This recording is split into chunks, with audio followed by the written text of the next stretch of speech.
Obboleettiin Saayidoo amma Saayidoo waan gallakkiste miti kaa Sumayyaan waan jette qabdi. Egaa kana booda ani garuu tole jedheetii jira. Haala kam keessatti iyyuu cinni naa godhamee egaa fardaan akka duriititti jettee fardaan cinni fardaan naaf godhamee halkan mana keessanii bahee xilaanarra qabamee akkasitti malee sargii hin fedhu jechaatii jirti. Egaa obboleettiin Saayidoo immoo baay'ee tokko aarteetii jirti. Egaa argitanii jirtu viidiyoo isaan guyyaa kaleessaa gadi lakkisanii. Viidiyichi kan dheengadda waraabame natti fakkaata garuu egaa kaleessa gadi lakkisan isaanii. Haa ta'u malee ishiin baay'ee tokko aartee ammas immoo garaa hin murannee Sumayyaa kadhattee egaa Sumayyaan ammas toleetteerti barteetti Sumayyaan haala jaraa jechuudha. Jarri akka hin sarmine jarri akka gadi lakkisne barteetirti. Saayidoon illee akka jaalala jaraa qabu irraa hubatteetii jirti. Egaa akkuma isheen obboleettiin Saayidoo kun isheetti hin dallanne jettee tole jechaanitii jirti jechuudha. እና አመስ ጋሽን ሰይዶ ፋና ሀሰይትን እንጅራ ዋን ሁንዱማዩ ጋዋንቴ ሁንዱማፉ ባየ ቶኮ ነቲ ዳጋይሜቲ ጅራ ጸጸቴተን እንጅራ ጀረቲስ በቃ አትሜትን እንጅራ በሌሰ ጉዳ ቀንሳን ሆጀተኒ ሀለነን ጀዴኒት ሌና ዳጋኡ ዲዳኒ አከስ ጎቹ ሳኒቲፍ ባየ ቶኮ ነቲ ዳጋ ሜራ ገዴን ጅራ ከናፍዩ Bakka dhiifama jedhee ishillee dhiifama gaafatee akka gaammas deebi'anii achi mana dhaqanii waan haasa'an waliin haasa'aniif beellama waliif qabaniitii jiru jechuudha. Sumayyaa fi obboleettii isaa wajjin Saayidooni. Egaa amma akka isa bira deemuudhaaf jedhaniitti isaan kan dubbataatii jiranii. Obboleettiin isaa ammoo kana booda na duubsee dhaqee raawwadhee waan biraa jedhoo ta'e na duubsoo ta'anii waan irratti godhu anatu beeka jette isa wayii godhatte jechuudha. Ina artee isinitti himuu hin danda'u baay'uma tokko tan caraacarte.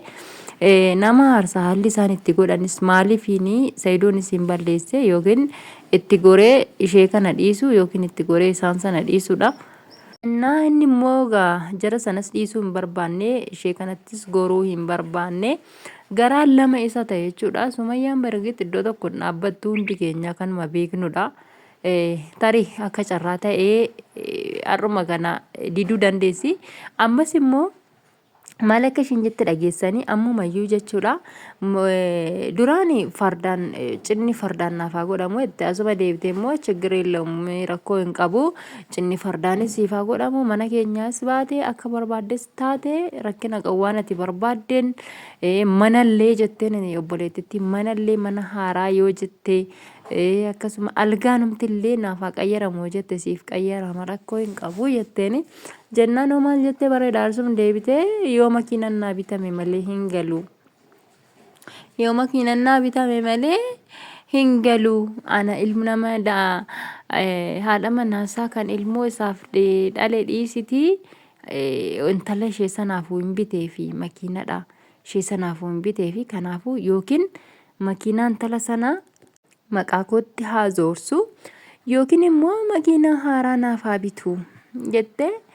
Egaa inni rakkina hin qabu kanaaf dubbii sababa hin godhatini makiinanis siif bitamaa yoo feetes immoo siif jijjiiramaa rakkoo hin qabu jetteen jechuudha obboleettittiin. Obboleettiin akka jettutti obboleettiin Saayidoo egaa amma deemuudhaaf karaarra jirti waan ta'eef wantoota jiru sirreessitee deemuu barbaaddeeti ishiini.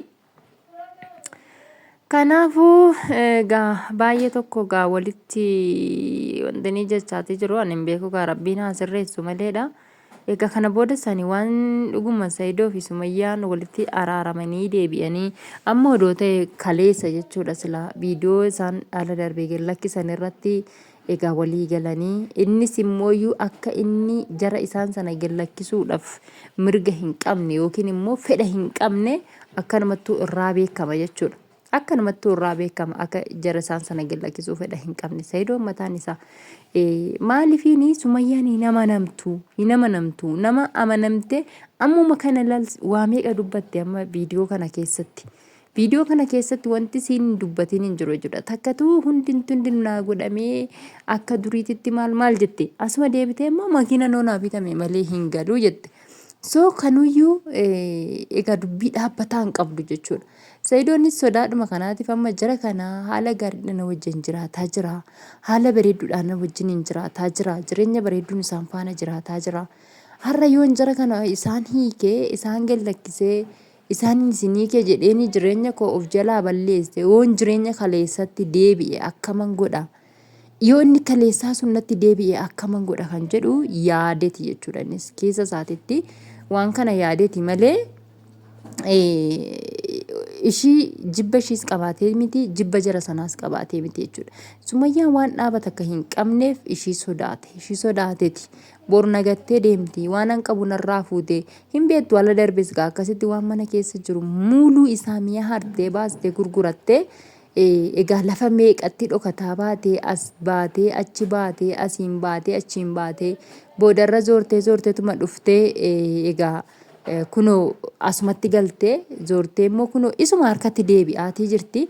Egaa inni sodaan isaa isa kanadha jechuudha. Namni kamiin iyyuu immoo keessa keenyatti shakkaatuma jirra waa'ee kana.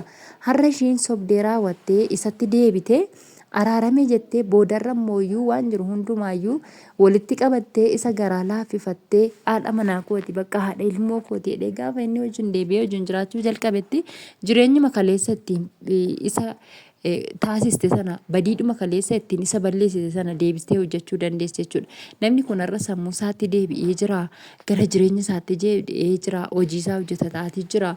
Kallattii garaagaraatiin kunoo hojii hojjetaatii jira.